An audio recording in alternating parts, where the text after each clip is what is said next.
This is my friend Phil. Over the past 4 years at college, he and I have grown up together. With him, I've shared adventures, heartache, and laughter. He has opened my eyes and mind to a new and sometimes misunderstood community. While I wish I had 100 days to ask him all the questions in the world, I only have a short time to introduce you to him and my newest friend Raymond. They are all friends of mine, and they are gay. What is your name? My name is Philip Harris. My name is Raymond. What is your sexuality? I am gay. You have to answer the question. My sexuality is gay. I'll try that again. What is your sexuality? I identify as gay. How do I answer that with that? Just say I'm gay, okay? Yeah. There's no way I just kept fantasizing about the same gender pretty much, and I was like, well, it's time to accept it.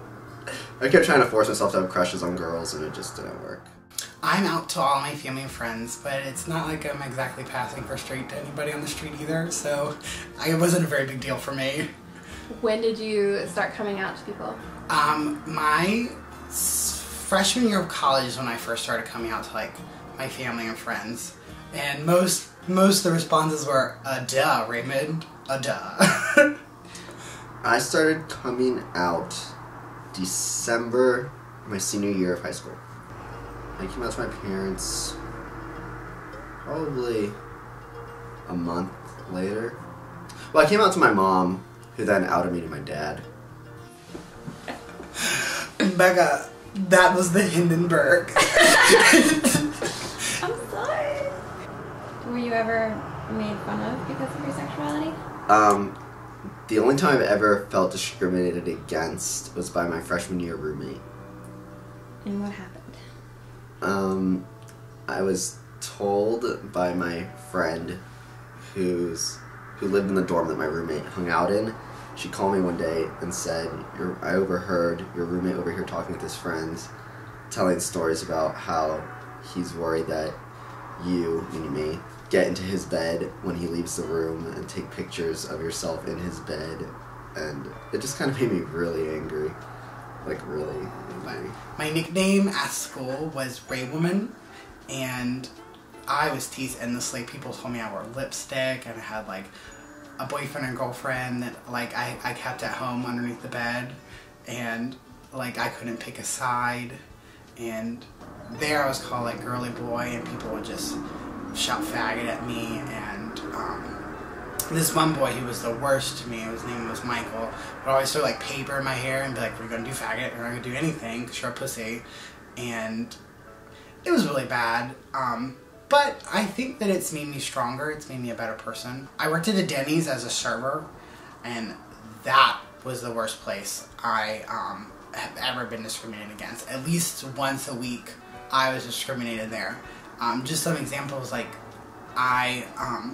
this man came in and he wanted to get a to-go soup. So I went in the back and I filled up the cup with the soup and I brought it to him so that the host could bring him up. Well, the host ended up coming back into the back and getting more soup for the same man. I was like, what happened? And she goes, I don't want to talk about it. I'm really angry. But I overheard her telling one of the other servers after, and I guess she didn't want to hurt my feelings, but she was so angry that the guy had said that he doesn't want a faggot making his soup because he'll get AIDS from it.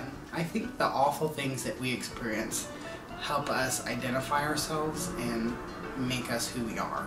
Because I definitely don't treat anybody poorly because I have been treated poorly and I know how it feels, and I would never inflict that on anybody else. It's just not right at all to be like that to someone. Have you ever been in a male and male relationship? I've never been in an actual relationship with a guy yet. I've been talking to guys. I was in a 3-month,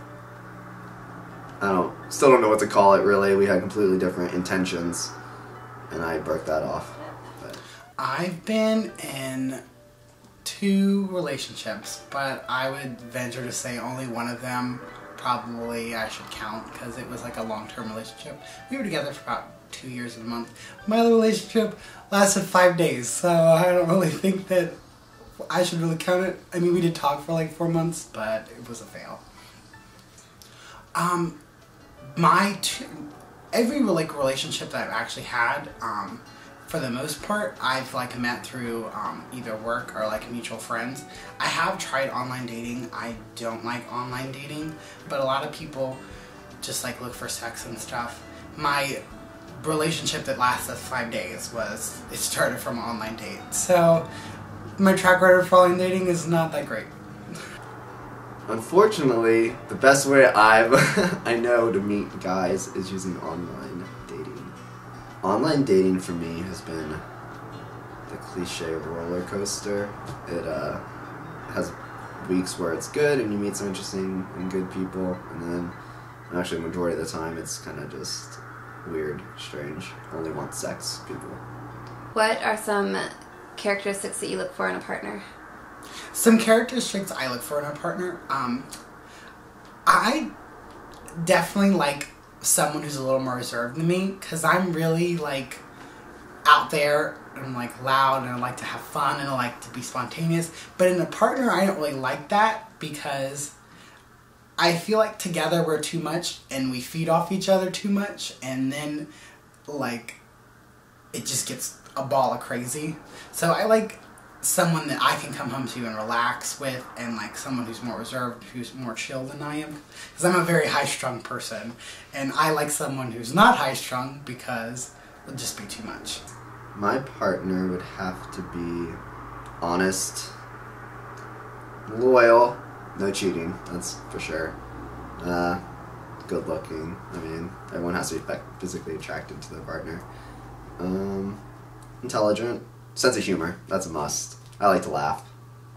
That's pretty much it, I think.